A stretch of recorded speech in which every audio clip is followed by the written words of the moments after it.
యోహాను వ్రాసిన 2వ పత్రిక. పెద్దనైన నేను ఏర్పరచబడినదైన అమ్మగారికిని ఆమె పిల్లలకును శుభమని చెప్పి వ్రాయున్నది. నేను మాత్రమే గాక సత్యము ఎరిగిన వారందరూ మనలో నిలుచుచు మనతో ఎల్లప్పుడూ ఉండు సత్యమును బట్టి మిమ్మును నిజముగా ప్రేమించుచున్నాము. సత్యప్రేమలు మన యందుండగా తండ్రి అయిన దేవుని యొద్ద నుండియు తండ్రి యొక్క కుమారుడగు యేసుక్రీస్తు నొద్ద నుండియు కృపయు కనికరమును సమాధానమును మనకు తోడగును.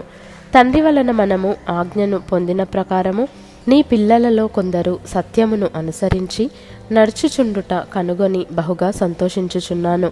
కాగా అమ్మా, క్రొత్త ఆజ్ఞ నీకు వ్రాసినట్టు కాదుగాని మొదట నుండి మనకు కలిగిన ఆజ్ఞనే వ్రాయుచు మనము ఒకరినొకరము ప్రేమింపవలెనని నిన్ను వేడుకొనుచున్నాను.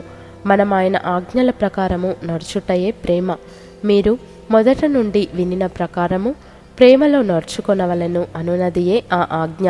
యేసుక్రీస్తు శరీరధారి అయి వచ్చెనని ఒప్పుకొనని వంచకులు అనేకులు లోకములో బయలుదేరి ఉన్నారు. అట్టివాడే వంచకుడును క్రీస్తు విరోధియునై ఉన్నాడు. మేము మీ మధ్యను నెరవేర్చిన కార్యములను చెడగొట్టుకొనక మీరు పూర్ణ ఫలము పొందునట్లు జాగ్రత్తగా చూచుకొనుడి. క్రీస్తు బోధయందు నిలిచియుండక దానిని విడిచి ముందునకు సాగు ప్రతివాడును దేవుని అంగీకరింపనివాడు. ఆ బోధయందు నిలిచియుండువాడు తండ్రిని కుమారుని అంగీకరించువాడు.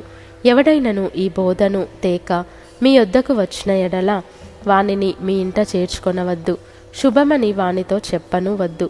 శుభమని వానితో చెప్పువాడు వాని దుష్టక్రియలలో పాలివాడగును. అనేక సంగతులు మీకు వ్రాయవలసి ఉండియు సిరాతోనూ కాగితముతోనూ వ్రాయ మనస్సు లేక మీ సంతోషము పరిపూర్ణమవునట్లు మిమ్మును కలుసుకొని ముఖాముఖిగా మాటలాడ నిరీక్షించుచున్నాను. ఏర్పరచబడిన నీ సహోదరి పిల్లలు నీకు వందనములు చెప్పుచున్నారు.